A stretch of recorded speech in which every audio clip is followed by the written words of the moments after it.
नजर सब पर। नमस्कार, मैं हूं दीप्ति शर्मा और आप सभी का स्वागत करती हूं थर्ड आई न्यूज नेटवर्क में। आइए सीधे रुख करते हैं अभी तक की 10 बड़ी खबरों का।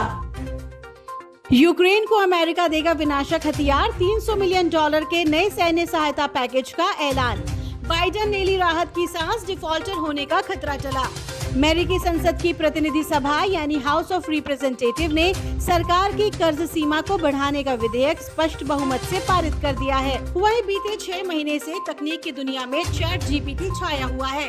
कई कंपनियां अब खुलकर इसका इस्तेमाल कर रही हैं। इस बीच पहली बार हुआ है जब किसी देश की प्रधानमंत्री ने चैट जीपीटी का इस्तेमाल करते हुए संसद में भाषण दिया है। डेनमार्क की पीएम मेटे फ्रेडरिक्सन ने पहली बार संसद में artificial intelligence tool chat GPT द्वारा तैयार किए गए नोट से भाषण दिया। आज हैदराबाद हाउस में नेपाल के प्रधानमंत्री पुष्प कमल दहल प्रचंड से प्रधानमंत्री नरेंद्र मोदी की हुई मुलाकात। इस दौरान दोनों नेताओं के बीच बॉर्डर विवाद को लेकर भी चर्चा हो सकती है। एनर्जी सेक्टर में भारत से मदद पर होगी बात। साक्षी के परिवार को 10 लाख की सहायता राशि देगी दिल्ली सरकार, सीएम केजरीवाल ने एलजी को भेजी फाइल।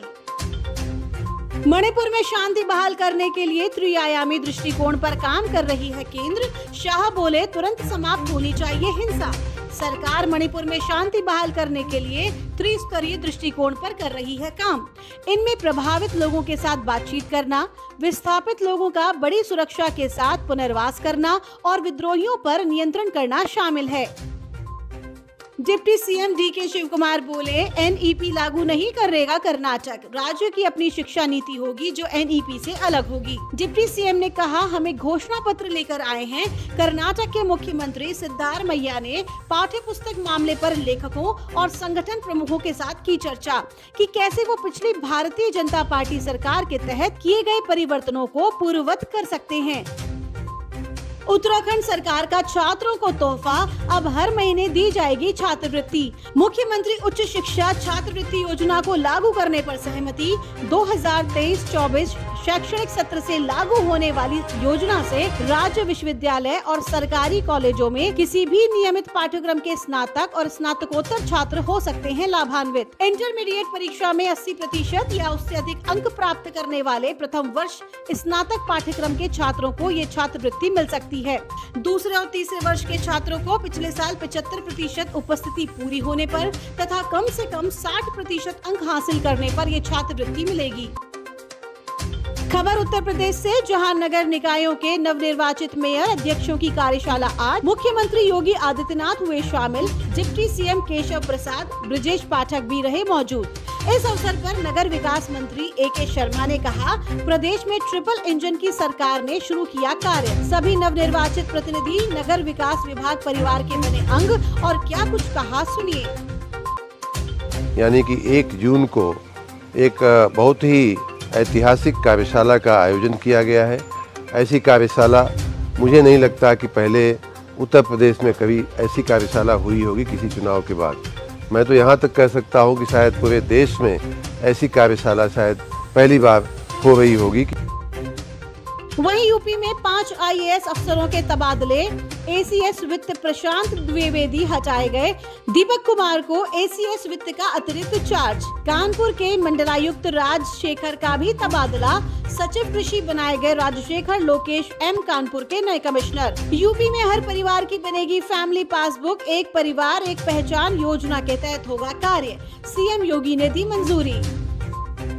अब राजस्थान में भी केजरीवाल मॉडल की नकल। मुख्यमंत्री अशोक गहलोत की 100 यूनिट बिजली फ्री और 200 यूनिट तक सभी तरह के चार्ज माफ की घोषणा से सियासी पारा उबाल पर। बीजेपी नेताओं ने त्वरित प्रतिक्रिया देते हुए कहा कि पीएम मोदी की सभा के 6 घंटे में ही फ्यूल सरचार्ज माफी की घोषणा से साबित होता है मुख्यमंत्री अशोक गहलोत मोदी की सभा से भयभीत हो गए हैं। वहीं समाज सेवी एवं आम आदमी पार्टी नेता पीयूष शर्मा ने कहा गहलोत सरकार ने अब तक 4.5 साल में न तो किसानों का कर्जा माफ किया, न बेरोजगारों को भत्ता दिया। बिजली के बिल में कटौती का फायदा जनता को तब मिलेगा जब बिजली आएगी। प्रदेश के शहरी और ग्रामीण इलाकों में कई घंटों तक अघोषित विद्युत कटौती का दंश विद्युत उपभोक्ता झेलने को मजबूर हैं।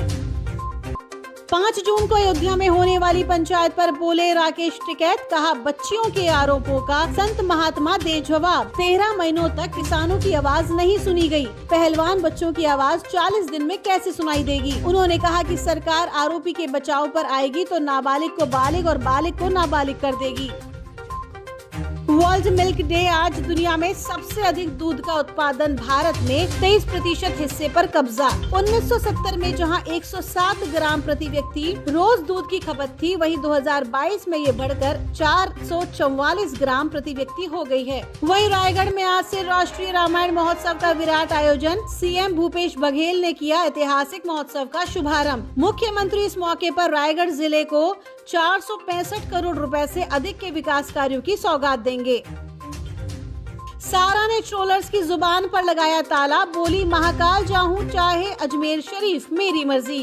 एक्ट्रेस सारा अली खान ने कहा, अगर आप लोगों को काम अच्छा ना लगे तो मुझे जरूर बुरा लगेगा। रही बात मेरी धार्मिक आस्था की, तो मैं अजमेर शरीफ उतनी ही शिद्दत से जाऊंगी जितना मैं बंगला साहिब और महाकाल जाऊंगी। मेरी आस्था मेरी निजी मान्यता है। वहीं जून में OTT पर मिलेगा एंटरटेनमेंट का डबल डोज, रिलीज होगी रोंगटे खड़े कर देने वाली 14 वेब सीरीज। विन डीजल की फिल्म फास्ट एंड फ्यूरियस 10 ने इंडिया में किया 100 करोड़ का आंकड़ा पार, दुनिया भर में मचाया तहलका। तो ये थी अभी तक की 10 बड़ी खबरें। देश विदेश की ताजा तरीन खबरों के लिए जुड़े रहिए थर्ड आई न्यूज नेटवर्क के साथ। नजर सब पर।